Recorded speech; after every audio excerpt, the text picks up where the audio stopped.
어르신, 여기 시의회 건물 직원 전용 구역이에요. 배식 준비가 끝났으면 얼른 나가주시죠. 아, 죄송합니 막내가 배고프다 해서 잠깐 들어왔어요. 곧 나가겠습니다. 짧은 설명에도 그 말을 건네는 젊은 남성 의원 보좌관은 목소리를 더욱 높였다. 여긴 담당 직원 아니면 못 들어옵니? 뭐 지금 구내식당에서 일하신다고 들었는데 정리 다 됐으면 그냥 퇴근하시면 되잖아요. 그 곁에 있던 다른 직원이 쑥덕거리며 거들었다 그러게. 여긴 보고서 준비하느라 정신없는 사람들만 드나드는 곳인데 왜 굳이 아이까지 데리고 장소 파악 못하시면 곤란합니다. 그때 할머니 뒤에 조용히 서 있던 손녀가 조그맣게 물었다. 할머니, 여기서 뭐 하는 거야? 밥 먹을 수 있어. 그 아이의 천진난만한 목소리에 한편으로는 주변 분위기가 잠시 잠잠해졌다. 그러나 보좌관은 다시 눈살을 찌푸리며 말했다. 아이를 이렇게 복도까지 데려오시면 안 됩니. 특히 시의원 사무실 근처는 민감하거든요. 할머니는 잠시 머쓱한 표정을 짓더니 조용히 입술을 앙다물었다. 바깥 공기가 차고 아이가 배고파 하길래 잠깐 걸터 앉을 곳을 찾으려 왔을 뿐이었다.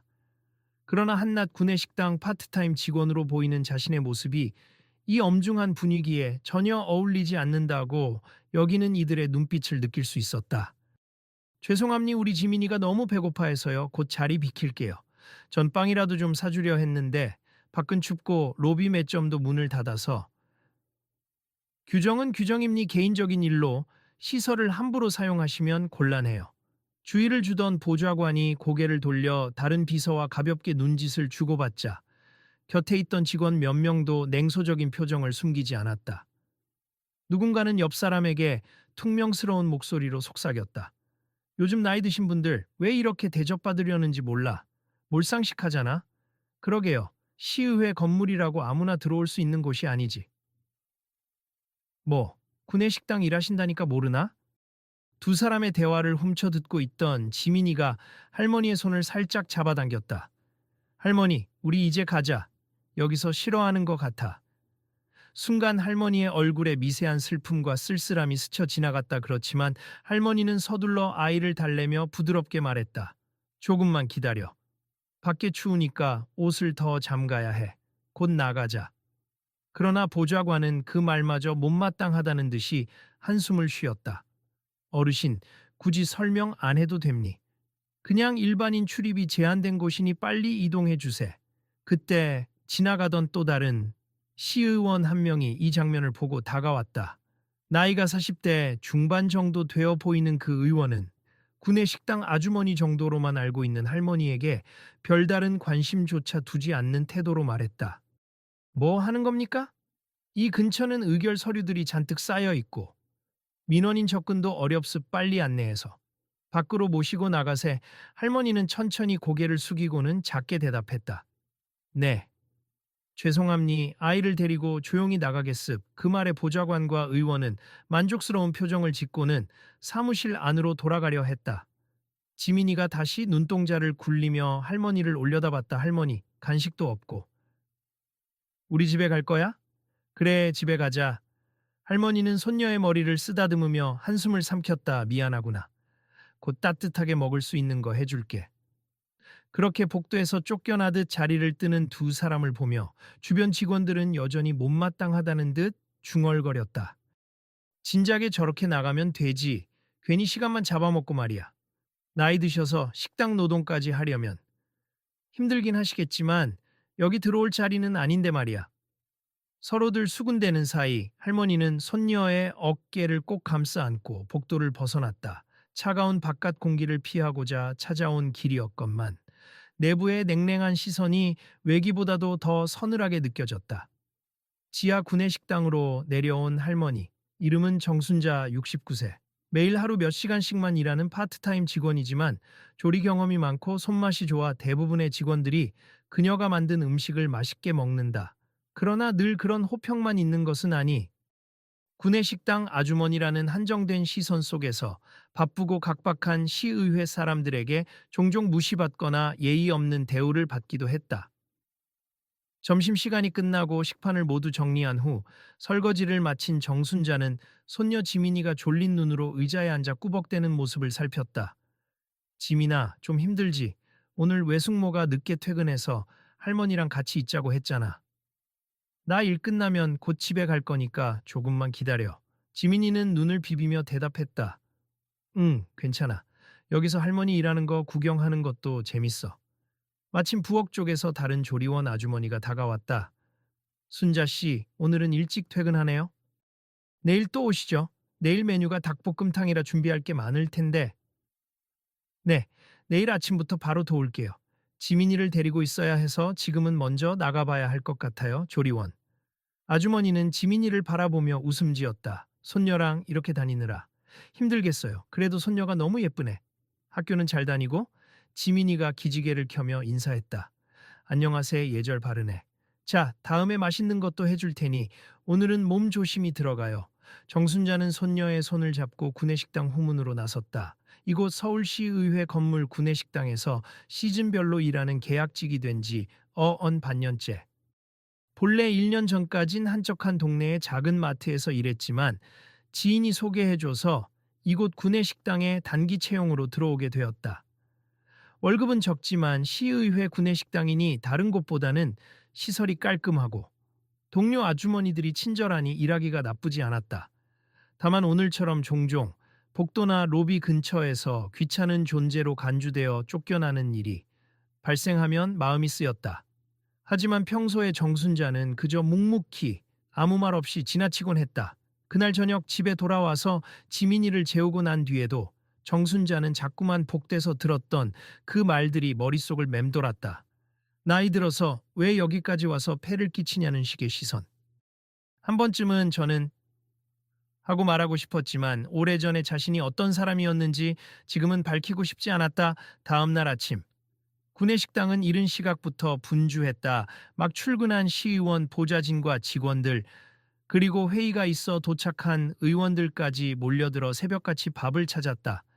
닭볶음탕의 진한 향이 식당 안을 가득 채우고 조리원들과 함께 움직이는 정순자도 허리를 펼 새 없이 일손을 보탰다. 그때 어수선한 식당 한 구석에서 한 남자 직원이 대화를 하던 중 크게 목소리를 높였다. 아니, 올해 예산이 아직도 제대로 안 짜였단 말이야?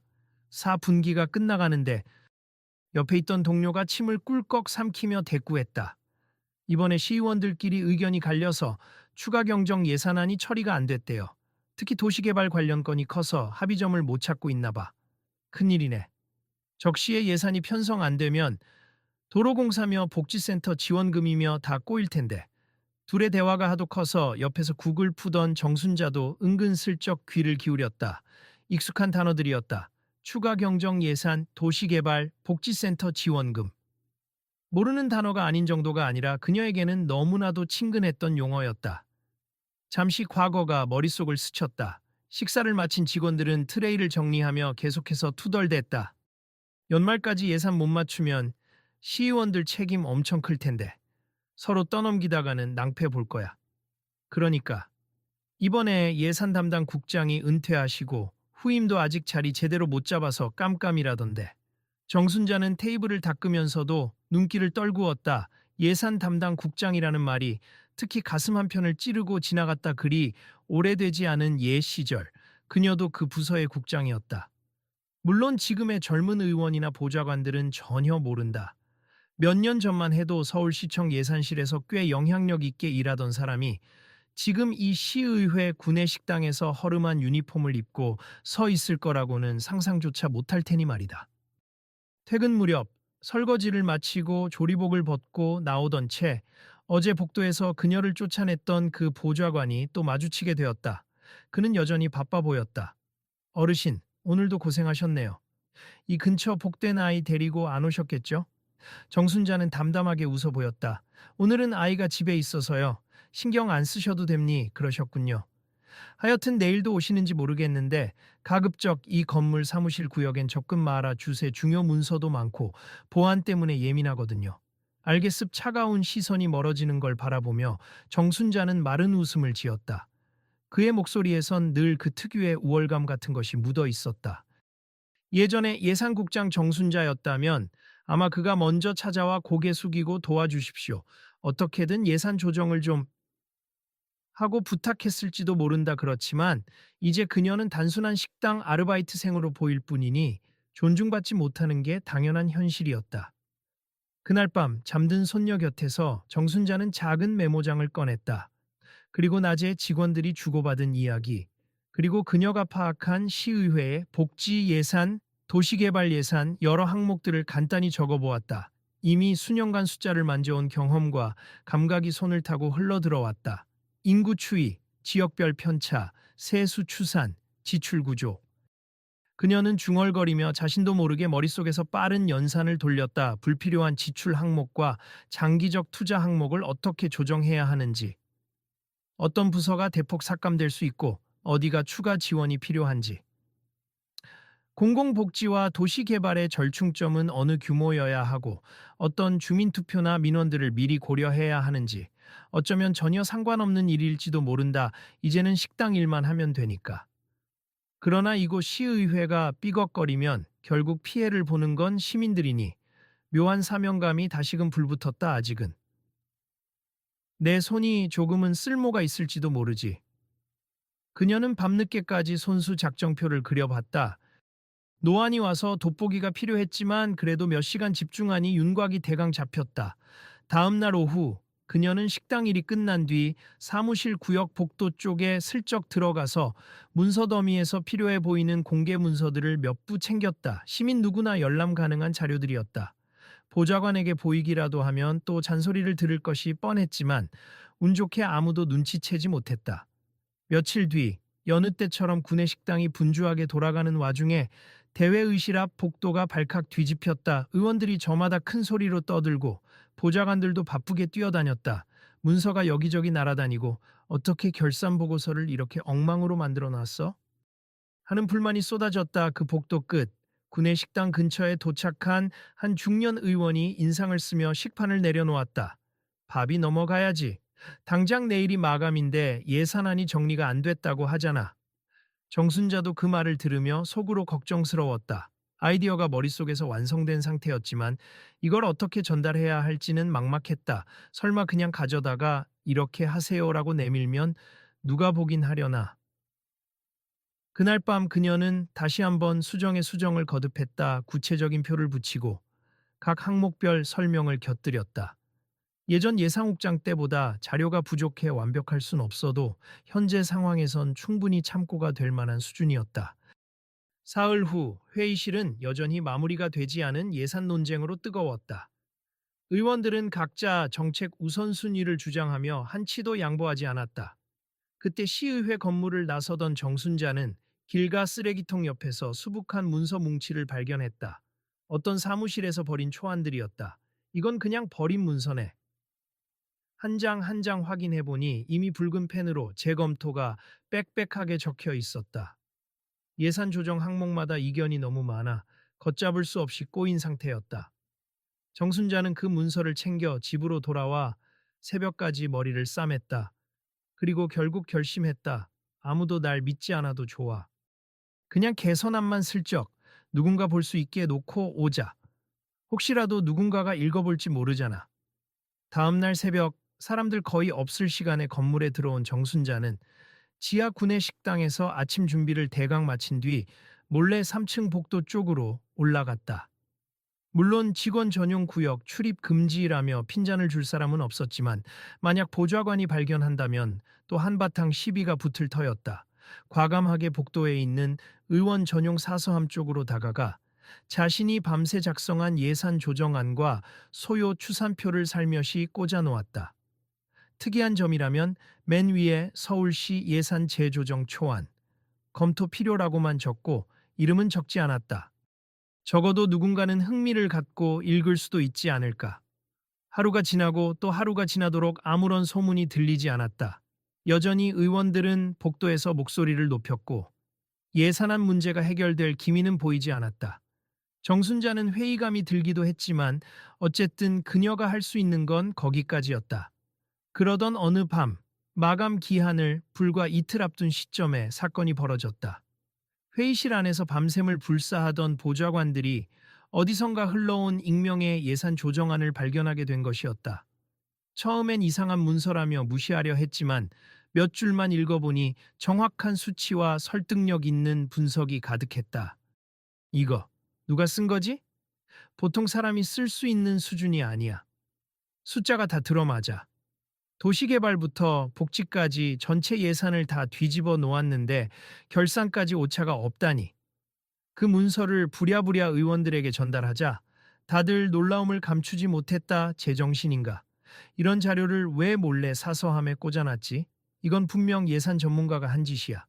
그 밤에 담당자들이 모두 모여 긴급하게 서류를 다시 검토했는데 하나같이 입이 떡 벌어졌다. 특별히 예산국장이 공석인 상황에서 이렇게 치밀한 가안이라니. 그런데 정작 본인은 몰랐다. 퇴근 후 지민이와 함께 집에서 아침 반찬을 준비하고 구내 식당에서 일할 요량으로 일찍 잠들었기 때문이다. 다음날 이른 아침 시의회 건물 로비에 들어선 정순자는 이상하게 분위기가 달라졌음을 느꼈다. 보좌관들이 삼삼오오 모여 뭔가를 이야기하더니 그녀가 지나가자 힐끔힐끔 쳐다보았다. 무슨 말을 하나 싶어 귀를 기울이자 자기들끼리 흥분된 목소리로 수군댔다. 그 익명의 예산안 도대체 누가 만든 걸까? 혹시 퇴임한 예산 전문가가 몰래 돕고 있는 건가? 그러게. 인터넷에서 흘러나온 자료도 아니고 이 정도로 구체적인 숫자는 내부 사정에 정통해야 작성 가능할 텐데. 한쪽에서 듣던 시의원 한 명이 작게 중얼거렸다. 옛날에 서울시청에서 꽤 유명했던 예산국장님이 계셨는데 아, 성함이 뭐였지? 아무튼 그분이었다면 이런 초안을 금방 만들어내셨을 텐데. 그 이름을 듣는 순간 정순자의 가슴이 철렁 내려앉았다. 자기 이름이 슬쩍이나마 오르내리는 걸 들으니 가슴 한편이 간지럽고 불안했다. 그때 어제까지만 해도 그녀를 눈엣가시처럼 대하던 그 젊은 보좌관이 다가왔다. 눈빛이 어딘가 초조해 보였다. 어르신, 혹시 요 며칠 복도에서 이상한 문서나 사람 본 적 없으세요? 시의원 사서함에 누가 기밀 서류를 넣어놓은 것 같거든요. 정순자는 눈을 깜빡이며 대답했다. 글쎄요, 저는 잘 모르겠는데요. 밤엔 집에서 쉬고 아침이면 식당에 바로 내려와서. 기밀 서류요? 무슨 일인가요? 보좌관은 한숨을 쉬며 속삭이듯 말했다. 익명으로 누가 기가 막힌 예산안을 올려놨는데 진짜 베테랑 아니면 못 쓸 정도로 완벽해요. 하도 말이 많아서 혹시 수상한 인물이 돌아다녔는지 물어보는 거예요. 옆에서 듣던 다른 직원이 거들었다. 어쨌든 그 문서 덕분에 예산안이 급물살을 탈 수도 있대요. 고마워해야 할 사람을 찾고 싶다는 의원도 있고 보안 문제라고 불안해하는 사람도 있고. 난리야, 난리. 정순자는 짧게 미소 지었다. 그러셨군요. 저는 잘 모르겠네요. 역시나 이들은 절대 그녀를 의심조차 하지 않았다. 떠오르는 어떤 정 국장이라는 사람이 혹시 다시 돌아온 것인지, 퇴직자가 몰래 도왔는지, 그런 무성한 추측만 오갔다 하지만 정순자는 자신의 이름을 드러내고 싶은 마음이 여전히 없었다. 시간이 흘러 오후가 되자 대회의실에서 길고 긴 심의가 열렸다. 부딪히던 안건들이 그 익명 예산안을 토대로 빠른 조정에 들어갔다. 몇몇 의원은 이대로 진행해도 되느냐 의구심을 표했지만 숫자가 너무나 정확하고 합리적으로 구성되어 있어서 반박하기 쉽지 않았다. 새로운 예산 초안은 실제로 시 재정을 적기에 균형 잡는 수준이었다. 특히 도시개발에 치우친 항목을 적당히 삭감하고 복지 쪽으로 좀 더 할당을 돌리는 시기였다. 예상 세수와 지출 규모 그리고 민원 우려까지 계산한 흔적이 역력했다. 모두들 예전 예상국장에서나 볼 수 있었던 정교한 손길이 느껴진다고 떠들었다. 회의가 끝나고 난 후 구내식당엔 의원들과 보좌관들이 몰려와 저마다 이야기꽃을 피웠다. 결국 그 문서가 없었으면 올해 예산 못 맞출 뻔했어요. 누군지 밝혀내야 하는 거 아닌가요? 시의회가 공식적으로 감사라도 해야 할 것 같은데. 이에 비서 중 하나가 농담 섞인 말로 받았다. 고맙긴 한데 또 보안 측면에서 보면 문제긴 하죠. 익명이니 뭐 어찌 해야 할지. 그 대화를 우연히 옆에서 듣던 한 시의원, 박 의원이 슬쩍 식판을 들고 계산대로 다가왔다. 그는 두리번거리며 마치 식당 안에서 뭔가를 찾는 듯한 표정을 지었다. 그러다 눈길이 정순자에게 머물렀다. 혹시 아주머니? 예, 의원님. 뭐 필요하신 거라도 있으세요? 박 의원은 머뭇거리다 물었다. 이름을 여쭤봐도 될까요? 저는 정순자라고 합니. 박 의원의 눈동자가 순간 흔들렸다. 정순자. 혹시 전에 서울시청 쪽에서 일하셨던, 아니죠, 설마. 그가 뭔가를 기억해 내려 애쓰는 모습이 역력했다. 정순자는 내심 당황했지만 최대한 평온하게 대답했다. 그냥. 나이 많은 아르바이트생일 뿐이에요. 의원님 식사 맛있게 하시고 궁금하신 거 있으시면 얘기해 주세. 박 의원은 여전히 의심을 거두지 못한 채 식당에서 조금 떨어진 자리로 가서 서류를 뒤적거렸다. 그리고 휴대폰으로 검색을 해보는 듯 했다. 서울시 예상국장 정순자라는 키워드를. 기사나 기록이 남아있을 터였다. 잠시 후 그가 다시 식판을 들고 조심스럽게 다가왔다. 아주머니, 실례가 안 된다면 잠깐 이야기 좀 나눌 수 있을까요? 그 부름에 식당 동료 조리원들도 의아한 표정으로 바라봤다. 보통 의원들이 식당 아주머니를 일일이 불러내어 대화하는 일은 드물었다. 정순자는 떨리는 마음으로 고개를 끄덕였다 그러시죠. 뭐 간단히라면. 주방 뒤편 비교적 한적한 곳에서 두 사람이 마주 앉았다. 박 의원은 문서를 가방에서 꺼내며 조심스레 말을 이어갔다. 혹시 이 문서 아주머니가 작성하신 건가요? 정순자는 문서를 힐끗 보았고 거기에 자신이 작성한 글자체, 숫자표, 그리고 은은한 메모 흔적까지 그대로였다. 숨길 수가 없었다. 그녀는 깊이 숨을 들이마시고 나서 고개를 끄덕였다. 맞아요. 제가 조금 손을 봤습. 정말. 대단하십니. 이건 기본적인 통계나 세수 추정, 과거 예산 흐름에 대한 지식이 없으면 불가능한 수준입니. 어떻게? 예전에 잠깐 그런 쪽 일을 했었어요. 잠깐이 아니라 제가 방금 검색해봤습. 예전 서울시 예산국장 정순자님이시잖아요. 정순자는 더 이상 부정하지 않았다. 숨길 이유가 없다라고 느껴졌다. 네, 한 6년 전까지는요. 그 뒤로 개인 사정이 좀 생겨서 지금은 그냥 다른 삶을 살고 있을 박 의원은 놀라움을 감추지 못했다. 그렇다면 이 예산안이 해결책이 될 수 있다는 건 확실하겠네요. 의원들끼리도. 이건 정말 전문가가 아니면 못 만든다며 감탄하고 있습. 그런데 왜 이렇게 숨어 계셨던 겁니까? 정순자는 잠시 난처한 표정을 짓다 입을 열었다. 노모도 병환이 있으셨고 제 건강도 좋지 않았어요. 그래서 다 내려놓고 조용히 지내고 싶었죠. 지금은 그냥 손녀 키우며 여기 식당에서 필요한 만큼만 일하고요. 하지만 이런 재능을 그냥 묵히기에는 우리 시가 너무 손해입니? 그 말에 정순자는 씁쓸하게 미소를 지었다. 이제 와서 다시 현장에 뛰어들기엔 나이도 많고 체력도 안 되고 그저 떠밀려온 일상도 편해서 조습 굳이 티내고 싶지 않았어요. 이 문서도 부디 도움이 될 수 있으면 그걸로 족합니. 박 의원은 한동안 침묵했다. 얼마 후 결심한 듯 자리에서 일어서며 진지한 표정으로 말했다. 일단 곧 있을 예산 심의에 이 안이 반영될 겁니. 고맙습니다. 정말. 그리고 의원들께서도 꼭 감사 인사를 전하고 싶어 할 거예요. 전 괜찮습. 제 이름 밝히지 말아주세. 여러모로 귀찮아지고 싶지 않아서요. 알겠습. 우선은 함구하겠습. 그렇지만 기회가 된다면 꼭 한번 도움을 청하러 오겠습. 정순자는 작게 한숨을 내쉬며 고개를 숙였다. 그날 오후부터 시의회 복도에선 점점 더 구체적인 소문이 돌기 시작했다. 그분이 정말 돌아온 것 같다.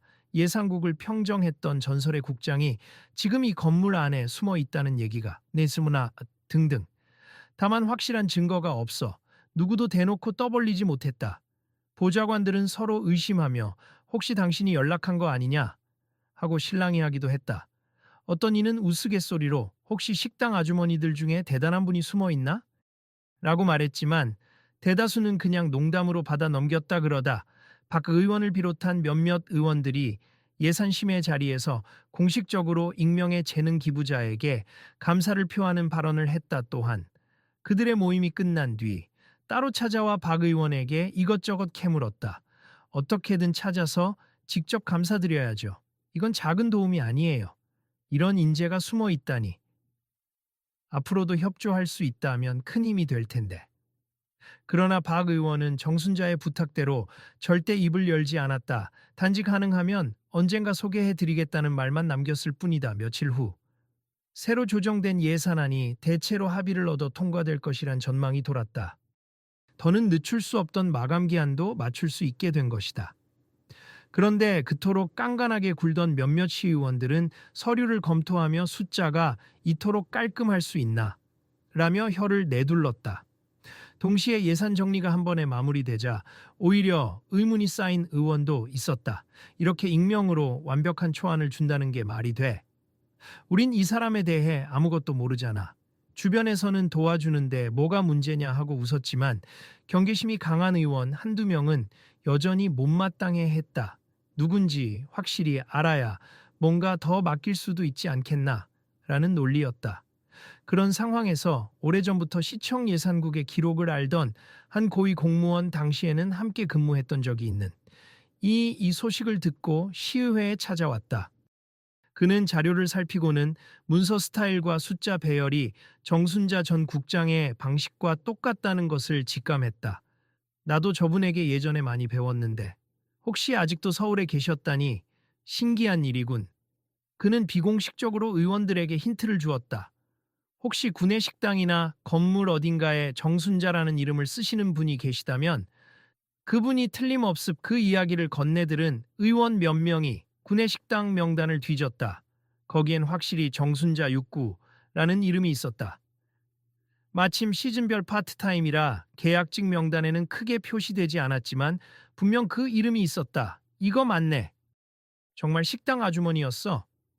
이 사실을 알아낸 사람들은 충격에 빠졌다. 저명한 예상국장 출신이 어떻게 이 시의회 건물 구내식당에서 허름한 복장을 하고 일할 수 있을까. 결국 그런 정황들이 한데 모여 박 의원에게 따로 확인을 요청하는 사람이 늘어났다. 그 중에는 어제까지만 해도 식당 아주머니를 가볍게 무시하던 의원들도 있었다. 그러나 박 의원은 당사자의 의사를 존중해야 한다며 적극적으로 막았다. 어르신께선 원치 않으십니 굳이 드러내면 불편만 커지신다고 해요. 하지만 의원들은 포기하지 않았다. 이렇게 끝낼 수 없다. 적어도 인사는 해야 한다. 우리가 노인 노동자를 함부로 대했던 건 아닌지 반성해야 한다. 등의 이야기가 회자되었다. 며칠 뒤 예산 최종 심의가 마무리되고 시의원들은 약속대로 익명의 작성자가 준 초안을 대거 반영해 결론을 냈다. 빡빡했던 형식과 숫자들이 완벽히 정돈되자 도시개발과 복지 분야의 갈등도 상당 부분 해소되었다. 덕분에 본회의가 끝난 뒤 수많은 사람들이 무사히 예산을 마쳤다고 안도의 한숨을 내쉬었다. 그날 저녁 갑작스레 구내식당에 의원들이 무리를 지어 들어왔다. 이미 일반 식사 시간은 끝난 뒤였기에 주방의 불은 대부분 꺼져 있었다. 식당 안엔 조용히 뒷정리를 하던 정순자만 남아 있었다. 그중 한 의원이 조심스레 다가와 인사했다. 혹시 정순자 아주머니 되십니까? 정순자는 고개를 들었다. 드디어 다 알아버렸구나 하는 심정으로 조용히 응시했다. 제가 정순자입니다만. 저녁 식사를 하러 오신 건가요? 그러자 의원들은 일제히 허리를 숙였다. 한동안 말이 없었다. 가슴속에서 무언가 뜨거운 게 울컥 올라오는 듯했다. 수십 년 공직 생활 중에서도 이렇게 정중한 사과를 받아본 건 드물었다. 정말 감사드립니? 아니 감사하다는 말로는 부족합니? 저희가 몰라 배웠네요. 사실 이 시의회 건물 복도에서 어르신을 나가달라고 했던 의원들도 아마 오늘 여기 와서 죄송하다고 전하고 싶어 할 겁니. 조심스레 뒤를 돌아보니 며칠 전 복도에서 그녀를 쫓아냈던 바로 그 젊은 보좌관도 서 있었다. 그는 고개를 제대로 들지 못한 채 떨리는 목소리로 사과했다. 죄송합니. 그때는 정말 제가 너무 무례하고. 어르신께서 이렇게 대단한 분이신 줄도 몰랐습. 정순자는 담담하게 말했지만 속은 복잡했다. 괜찮습. 저도 당시 건물 규정을 어긴 건 사실이니까요.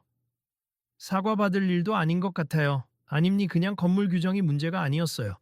저희가 노인분들을 함부로 보는 태도가 있었던 거죠. 정말 죄송합니. 다른 의원들이 차례차례 고개를 숙였다. 사실 나이 많으신 분들이 이런 곳에서 일하실 때 마땅히 존중해야 한다는 걸 알면서도 저희가 편견을 갖고 있었습. 이제야 깨닫네요. 나이 드셨더라도 능력이 뛰어난 분들이 많다는 걸. 특히 아주머니가 우리 시 재정에 이렇게 큰 변화를 주셨는데 저희가 그간 당신께 어떻게 대했나 싶어.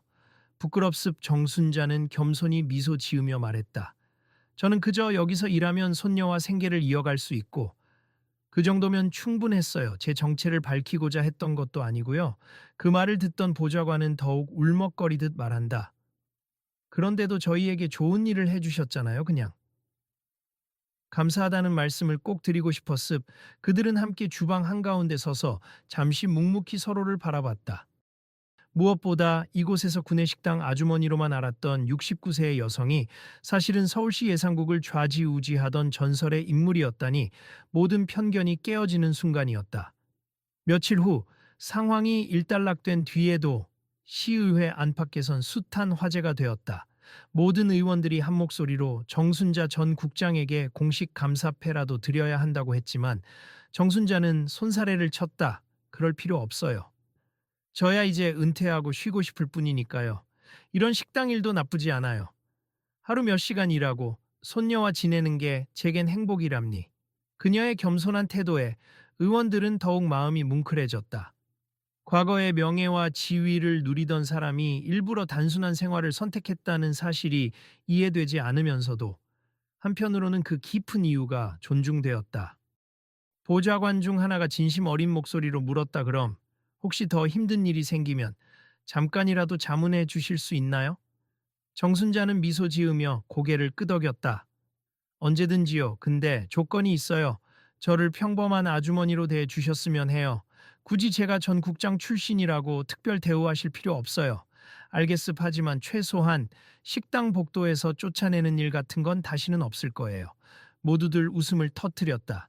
그리고 그 후로 정말 시의원 사무실 구역 복도에 혹여 나이 많은 직원이 지나가더라도 이전처럼 나가 달라는 식으로 배척하진 않았다. 오히려 배려하려 하고 따뜻하게 말 한마디라도 건네려고 애썼다. 이 작은 변화가 그들의 사회적 태도까지 바꿔놓을 줄은 모두 예상 못했지만 어느 날 예산 심의가 완전히 통과되고 난 뒤 의원들은 정순자를 찾았다. 이번엔 정식으로 근무 중이실 때 잠깐만 시간을 내주시겠습니까? 하고 요청했다. 과거라면 상상할 수도 없는 일이었다. 어르신, 정말 감사합니. 예산이 잘 통과되면 곧 복지관 지원금이 늘어나고 도시재생 사업도 균형 있게 잡힐 거예요. 시민들이 큰 혜택을 보겠죠. 그러면 된 겁니. 저는 그저 필요한 만큼만 거들었을 뿐이에요. 혹시 다시 공무원으로 복귀하실 생각은 없으신가요? 정순자는 고개를 좌우로 흔들며 웃었다. 제 손녀가 지금 초등학교 2학년인데 얘가 할머니를 더 필요로 해요. 시간이 얼마 남지 않은 인생인데 저는 이제 남은 시간을 저 아이와 보내고 싶습. 그럼 손녀가 학교 다니는 사이에만이라도. 아, 제가 너무 욕심이 과하네요. 정순자는 웃음을 잃지 않았다. 가끔 전화로 궁금한 것 물어보셔도 돼요.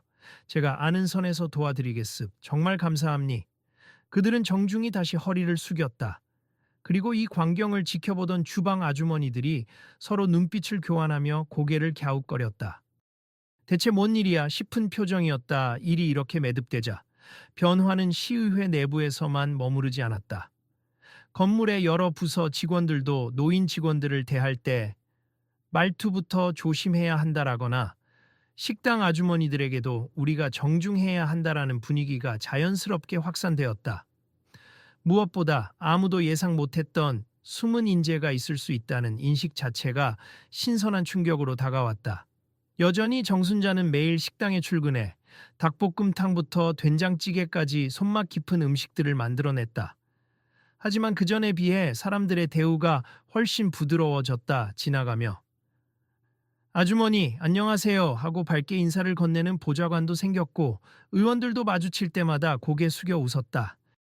심지어 그 젊은 보좌관도 이젠 그녀를 보면 미소 지으며 안녕하세요. 오늘 메뉴가 뭔가요? 하고 묻곤 했다. 정순자 역시 대수롭지 않게 받아들이면서도 마음속으론 그래도 세상이 조금은 나아졌구나 하고 느꼈다. 결국 한 달 뒤에 열린 시의회 회식 자리에도 정순자는 특별 초대 명단에 들어갔다. 그 자리에선 온갖 칭찬과 건배사가 오갔다.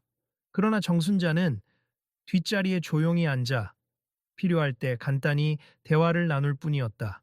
사람들로부터 지나친 스포트라이트를 받고 싶지 않았고 그저 차분히 어르신, 감사합니다라는 말 정도만 고마히 듣고 있으면 충분했다. 회식이 끝난 뒤 이전에 가장 무례했던 의원 보좌관이 슬며시 다가와 물었다. 혹시 그동안 저한테 마음 상하신 건 없으세요? 이미 사과 받았잖아요. 괜찮아요, 그래도.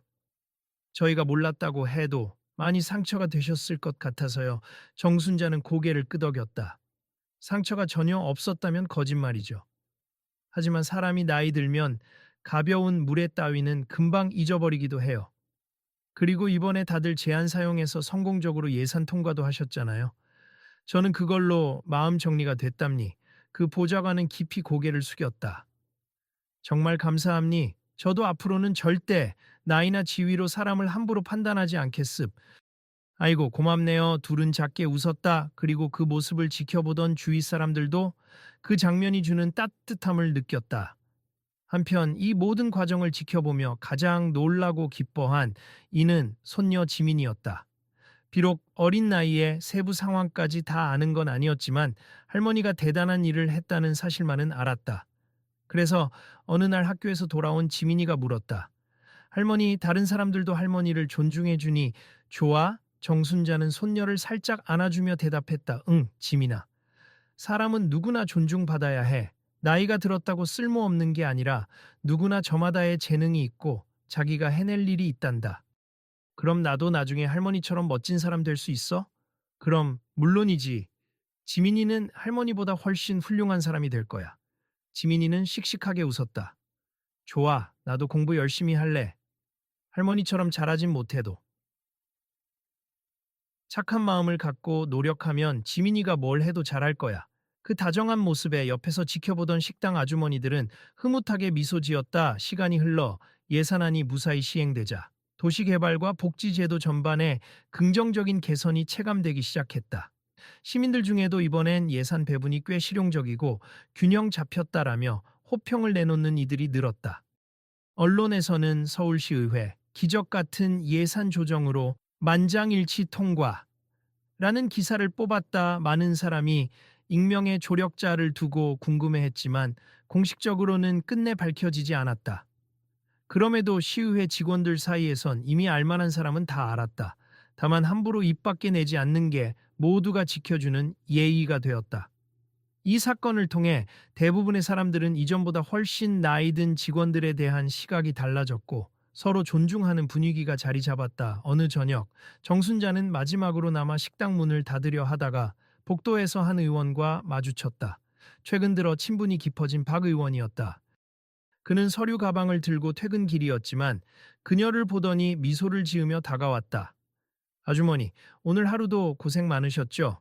의원님도 늦게까지 일하시네요. 식사 못 하셨을 텐데. 아, 괜찮습. 이제 가서 집에서 먹으려고요. 그런데 혹시 다음에 또 재정 관련해서 궁금한 게 있으면 여쭤봐도 될까요? 정순자는 가볍게 웃었다 그러며 대신 절대 무리한 요구는 말아주세. 전 이제 체력도 달리고 손녀도 돌봐야 하니까요. 물론이죠. 정말 감사해요. 예전 같았으면 상상조차 못했던 기회인데. 박 의원은 잠시 머뭇거리더니 작은 목소리로 말을 꺼냈다. 사실 제가 이 일을 해오면서 보좌관 시절에 많이 높이 대하고 낮추고를 반복해 봤어요. 그런데 이번에 아주머니를 통해서 정말 큰 깨달음을 얻었습. 정순자는 고개를 기울였다. 어떤 깨달음이요? 겉모습이나 현재의 직책이 사람의 전부가 아니라는 것, 그리고 나이 든 분들이 가진 경험과 지혜가 생각 이상으로 귀하다는 거죠. 그녀는 그 말에 편안한 미소를 지었다. 예산국장으로 일하면서 저도 많이 배웠어요. 사실 숫자만으로 세상이 돌아가는 게 아니라 사람 사정이 중요하고 각자가 가진 무언가가 있다는 거예요.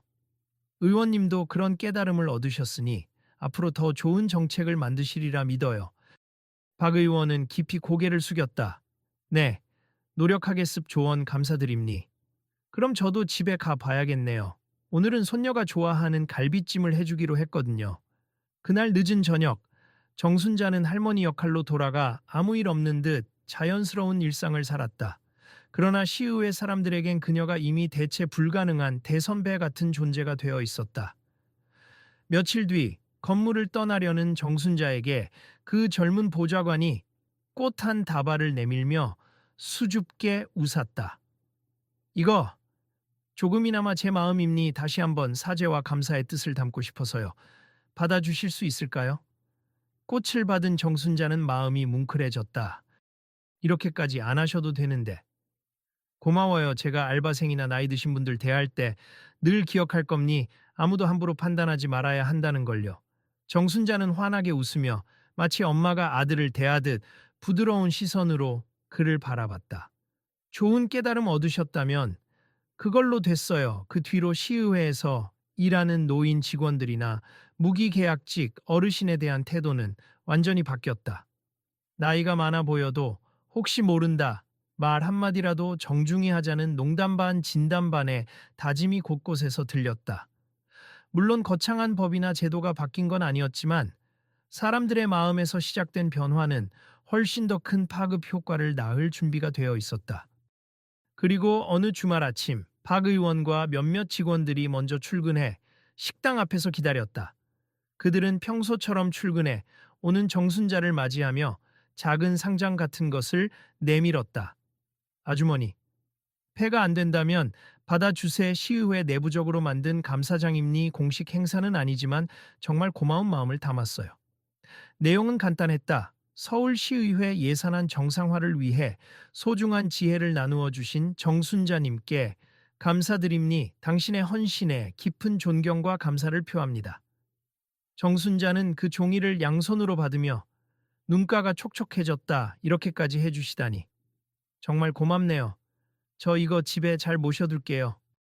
주변에 있던 직원들이 작은 박수를 쳤다. 그 누구도 더 이상 그녀를 귀찮은 존재로 여기지 않았다. 이제 구내 식당에서 일하는 순간조차도 모두가 서로 존중하는 공간이 되었다. 박 의원이 의미심장한 표정으로 웃으며 말했다. 오늘 점심 아주머니가 볶음밥 담당이라 들었는데 기대하겠습. 정순자는 눈물을 닦으며 활짝 웃었다. 별거 아니에요. 늘 하던 대로 할 겁니. 그 작은 감사장에는 어떤 서류상의 권한이나 공직 지위보다도 값진 마음이 담겨 있었다. 과거 대단한 국장이었든 아니든 이제 단순히 정순자 아주머니라고 불리는 한 사람을 진정으로 존중하게 된 이들의 변화야말로 시의회가 이겨낸 여러 난관 중 가장 뜻깊은 진전이었다. 그날 구내식당은 어느 때보다 따뜻한 기운으로 가득 찼다. 직원과 의원 구분 없이 식사를 즐기고 노인 직원들에게도 자연스럽게 존댓말을 쓰는 모습이 곳곳에서 보였다. 회의실에서나 복대서나 저기 아무개 어르신 들어가셔도 됩니다. 라는 말이 들려오기도 했다. 그리고 그렇게 시작된 작은 존중은 서서히 더 큰 나비 효과가 되어 서울 전체의 분위기에도 파장을 일으키리라. 모두 믿어 의심치 않았다. 혹시 여러분도 주변에서 누군가를 단순히 나이나 직업만으로 판단하고 있진 않나요? 이 이야기는 때로는 겉으로 보이는 모습이 전부가 아님을 다시 한번 일깨워 줍니. 한때 높은 자리에서 굉장한 업적을 쌓았던 사람도 혹은 아직 재능을 드러내지 못한 젊은이라도 어느 순간 다른 길을 걸을 수 있음. 그렇다고 그들의 가치가 사라지는 건 아닙니. 우리는 때로 숨은 보석을 알아보지 못하고 편견으로 인해 소중한 재능을 놓치기도 하죠. 혹시 주변에 그렇게 묵묵히 일하며 과거에는 몰랐던 능력을 지닌 분이 계시지 않은지 돌아보세. 우리가 주는 작은 존중과 배려가 상대방의 재능을 꽃피울 계기가 될 수도 있음. 어떤 상황에서도 나이가 들었건 직업이 무엇이건 한 사람 한 사람이 모르는 능력을 품고 있을지 모릅니. 중요한 건 서로 믿고 격려하는 마음입니다. 당신은 어떠신가요? 한 번이라도 주변 사람을 겉모습이나 직업으로 쉽게 판단하지 않았나요? 혹시 숨겨진 재능을 지닌 이에게 따뜻하게 말을 건네본 적 있으신가요? 나는 누군가의 도움 없이 스스로 모든 걸 해결한다고 착각하고 있진 않은지 돌아볼 때가 아닐까요? 만약 이 이야기를 통해 무엇이라도 느끼셨다면 가까운 분들에게도 공유해 주세. 누군가를 존중하고 나이와 역할을 떠나 잠재된 능력을 서로 믿어주는 것. 그것이 바로 우리 사회가 한 걸음 더 성숙해지는 길일 테니까요.